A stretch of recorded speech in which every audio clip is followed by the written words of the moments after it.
We're hearing from a man in Michigan who survived COVID-19. Fox 17's Janice Allen joining us live from her home after hearing his account of exactly what happened. Janice. Derek, Jim Santilli is the CEO of the Transportation Improvement Association. He tested positive for COVID-19 1 week ago today. Tonight he is back at home and has quite the story to tell. And I'll admit in the beginning when it first came out and I read up on it, I kind of thought, well, this seems more like a flu. But Jim Santilli says he couldn't have been more wrong. I got to tell you this, and this is one thing I want people to know is COVID-19, it's no joke. He started feeling sick on March 18th with a sudden onset of severe respiratory and cardiac issues. With me, it came on fast, it came on hard, and as I can best put it, it will quickly suck the life right out of you. And, I was truly taken back by that. He was quickly admitted to Henry Ford Macomb Hospital in Clinton Township, where his condition got worse. My heart rate was actually in the 160s.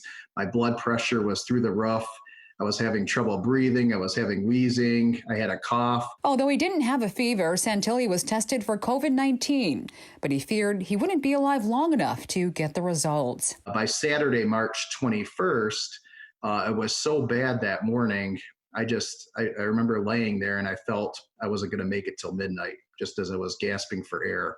I literally felt like I was slowly drowning. That's when an infectious disease doctor was brought in. He said, I want to try a non-approved experimental treatment, and that's the hydroxychloroquine and the azithromycin. That's the same treatment that President Trump recently mentioned during a press conference. At that point, my response was, well, what do I have to lose? Within hours, Santilli learned he was in fact positive for coronavirus, but then something else started happening. I started having positive results. The gasping for air stopped. My vitals were improving. Just overall, I had pretty much a 180-degree turn. It was incredible. In fact, I was in tears just because I couldn't believe, the huge relief that I just had. Santilli calling it a miracle when he was released from the hospital just 2 days later, grateful for all the nurses and doctors risking their lives to save his. It worked.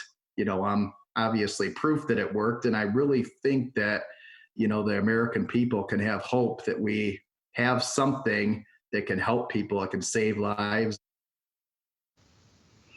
Santilli is now in isolation back at home as he continues to recover, but says that he is feeling better every day.